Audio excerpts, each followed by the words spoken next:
ఈరోజు నేను మణిదీపవర్ణన పూజ చేశాను. మణిదీపవర్ణన పూజ ఎవరైనా చేయాలనుకుంటే మనము ఏమనుకుంటున్నాం ఆ కోరికలు తప్పకుండా నెరవేరుతాయి. నెక్స్ట్ ఏంటంటే ఒకవేళ ఇప్పటికి కాకపోయినా ఎప్పటికైనా నెరవేరితే మనకి ఏదైనా మంచిగా జరుగుద్ది.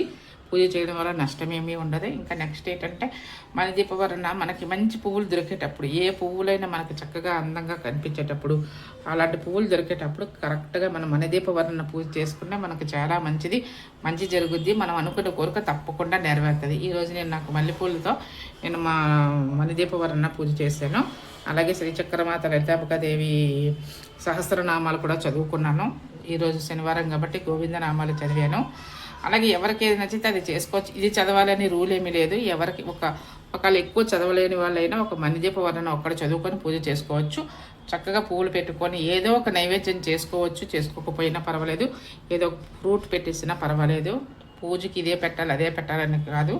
మనం మంచిగా ఉండి నిష్ఠగా పూజ చేస్తే ఆ దేవుడు మనం చేసిన పూజ చక్కగా స్వీకరిస్తారు. మనం ఏం కోరుకుంటున్నాం ఆ కోరిక తప్పకుండా నెరవేరుస్తారు. అందుకని మంచి పువ్వులు ఏ పువ్వులు దొరికినప్పుడే మనకి ఏ పువ్వులు మంచిగా దొరికితే ఆ పువ్వులతోటి మనకి మణిదీపవర్ణన 32 నామాలు మనం చదువుకుంటే చాలా మంచి జరుగుద్ది అనమాట. నేను ఎలా చేశాను ఒకసారి చూపిస్తాను. చూడండి, తెల్లవారుజామునే లెగిసి పూజ చేయాలనే రూల్ ఏమీ లేదు. మీకు ఎలాగ వీలు అనుకుంటే అలాగ వీలు చేసుకొని పూజ చేసుకోవచ్చు. ఎందుకంటే మనం పనులన్నీ కూడా చేసుకొని కూడా పూజ చేసుకోవచ్చు. ఎందుకంటే అప్పుడైతే ప్రశాంతంగా పూజ చేసుకొని మనం ఏం చదవాలనుకుంటున్నా అవి మనశ్శాంతిగా చదువుతాము. అలాగే దేవుడు కూడా మనకి చక్కగా మనం చేసిన పూజని స్వీకరించి మనకి చక్కగా మనం అనుకున్న కోరిక నెరవేరినట్లు చేస్తారనమాట. మనం మనశ్శాంతిగా చేసి ఏ గాబరా ఏ ఆందోళన లేకుండా చక్కగా నిదానంగా చేసుకుంటే మనం అనుకునే కోరిక మన పూజని నైవేద్యాన్ని స్వీకరించి ఆ భగవంతుడు మనం అనుకున్న కోరికను తప్పకుండా నెరవేరుస్తారనమాట. ఇట్లాగా చూడండి, నేను మల్లె పువ్వులతోటి నేను దేవికి మల్లె పువ్వులు వేసి అలాగే కుంకుమ వేసి పూజ చేశాను. లక్ష్మీదేవి కన్నా చేసుకోవచ్చు. అదే శ్రీచక్రమాత లలితాంబికాదేవి తల్లి మణిదీపవర్ణన చదువుకొని ఒక్కటన్నా చదువుకోవచ్చు. లేదంటే శ్రీచక్ర మాత లలితాంబికాదేవి సహస్రనామాలన్నా చదువుకోవచ్చు. ఎలాగైనా చేసుకోవచ్చు. ఎవరిని వీళ్ళని బట్టి అలా చేసుకోవచ్చు అనమాట. ఎలా చేసుకున్నా మనకు పువ్వులు బాగా పుష్కలంగా బాగా అందంగా దొరికాయంటే మణిదీపవర్ణన చెయ్యండి. 32 నామాలు చదవండి.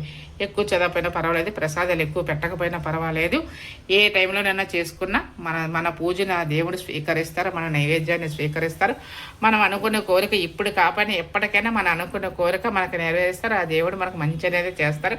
మనం మంచిగా ఉండి మంచి పని చేస్తే తప్పకుండా మనకు మంచిగా జరుగుద్ది.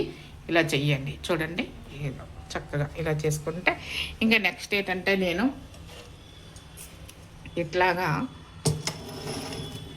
వెండి పువ్వులు అలాగే ఈ బంగారు పువ్వులతోటి, బంగారం అంటే ఈ బంగారం కాదు కోటింగు, వెండి పువ్వులు ఈ పువ్వులతోటి నేను ఇలాగా 108 లక్ష్మీదేవి నామాలు చదువుకుంటూ ఇలాగ చేశాను అనమాట. ఇలా కూడా చేసుకోవచ్చు. ఇలాగ లేకపోతే మాల ఉంటుంది కదా, కరోంగ మాల, ఆ మాలతోనన్నా చేసుకోవచ్చు. ఎట్లాగా మీకు వీలైతే అట్లా చేసుకోవచ్చు. ఇలాగే చెయ్యాలని రూల్ ఏమీ లేదు. కరోంగి మాల లేకపోతే పెన్నుతో రాసుకొని 108 సార్లన్నా చేసుకోవచ్చు. ఎలాగ వీలైతే అలాగ మనం చేసుకుంటే మనం అనుకునే కోరిక తప్పకుండా ఆ దేవుడు మనకి భగవంతుడు తీరుస్తారు. ఓం నమో శ్రీచక్రమాత లలితాంబికాదేవాయ నమః. ఏడుకొండలవాడ ఆపదవాద అనాథరక్షక గోవింద గోవింద. చక్కగా ఇలా చేయండి. మీరు అనుకున్న కోరిక నెరవేర్చుకోండి.